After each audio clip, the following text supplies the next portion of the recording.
Hello guys, welcome to my channel. आज का हमारा टॉपिक है जैव विविधता। प्लीज़ वीडियो को पूरा एंड तक देखें। जीव जंतुओं तथा पादपों की प्रजातियों की बहुलता को जैव विविधता कहते हैं। जैव विविधता का मतलब होता है किसी भी जीव जंतुओं, पेड़ पौधों की जो प्रजातियां होती हैं उनमें विभिन्न प्रकार की विभिन्नताएं पाई जाती हैं। उन्हें हम जैव विविधता के नाम से जानते हैं। जैव विविधता के स्तर। जैव विविधता के 3 स्तर होते हैं। सबसे पहला स्तर क्या होता है? आनुवांशिक जैव विविधता। दूसरा होता है जातीय जैव विविधता। तीसरा होता है समुदाय व परितंत्र विविधता। जैव विविधता का पहला पॉइंट क्या है? आनुवांशिक जैव विविधता।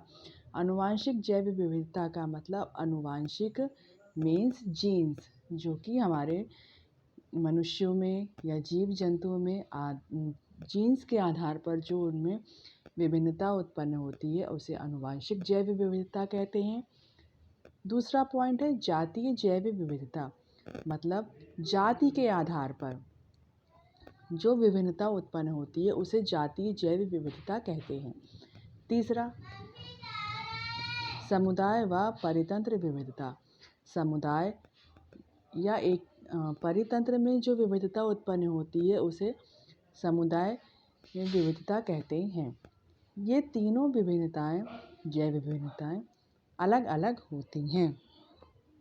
पहला फिर इसका अगला पॉइंट है उच्चतर अक्षांशों की तुलना में निम्नतर अक्षांशों पर जैव विविधता अधिक पाई जाती है।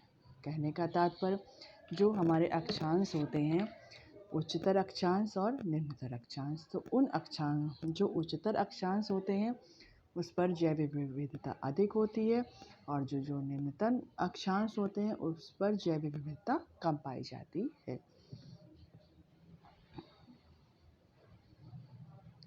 अगला पॉइंट है जैव विविधता को 3 श्रेणियों में विभाजित किया गया, अल्फा, बीटा तथा गामा। और यह विभाजन सन 1972 में हिटेकर ने किया था। जैव विविधता की 3 श्रेणियां हैं। पहली श्रेणी है अल्फा, दूसरी श्रेणी है बीटा तथा तीसरी श्रेणी है गामा। इसमें सबसे पहली कौन सी श्रेणी आती है हमारी? अगर आपको वीडियो पसंद आ रहा है तो प्लीज़ वीडियो को लाइक करें, शेयर करें और सब्सक्राइब करें। सबसे पहली श्रेणी क्या है हमारी? जैव विविधता। यह किसी भी स्थानीय स्तर पर किसी आवासीय क्षेत्र के मध्य प्रजाति विविधता को दर्शाती है। कहने का तात्पर्य किसी एक स्थानीय स्तर, मतलब कोई एक छोटा सा एरिया है, उसके जो आवासीय क्षेत्र में जितने भी जीव जंतु या प्रजाति रहती है उसमें जो भी विविधता होती है उसको दर्शाता है, जिसे अल्फा विविधता कहते हैं। इसके बाद है बीटा विविधता। यह किसी क्षेत्र विशेष में उपस्थित प्रजातियों की संरचनात्मक विविधता है। संरचनात्मक का मतलब संरचना के आधार पर होने वाली विविधता, अर्थात भौगोलिक क्षेत्र में प्रजातियों के आवागमन की दर को प्रदर्शित करता है। मतलब जो भी संरचना के आधार पर किसी भी जीव जंतुओं में या पादपों में जो भी विविधता पाई जाती है उन्हें हम लोग संरचनात्मक विविधता के नाम से जानते हैं। और ये प्रजातियों के जो आती और जाती रहती हैं उनके आगमन की दर को दर्शाता है।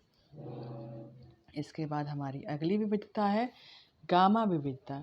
यह प्रजातियों के मध्य अंतर संबंध को दर्शाती है, अर्थात अल्फा विविधता और बीटा विविधता के अंतर संबंध को दर्शाने वाली विविधता को गामा विविधता कहते हैं। अर्थात यह अल्फा व बीटा विविधताओं के अवयवों का गुणनफल कहलाता है।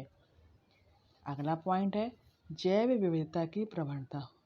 जैव विविधता की प्रवणता मतलब किसी भी क्षेत्र में जैव विविधता की प्रवणता, अगर हमारे क्षेत्र किसी भी क्षेत्र में जलवायु अच्छी है, वहाँ की मृदा अच्छी है, वहाँ का वातावरण अच्छा है, तापमान अच्छा है, उसके आधार पर जैव विविधता में भिन्नता पाई जाती है।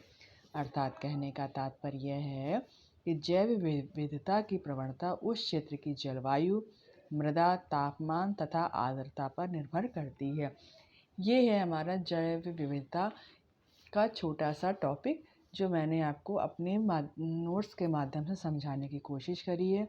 वीडियो पसंद आए तो वीडियो को लाइक, शेयर और सब्सक्राइब ज़रूर करें। धन्यवाद।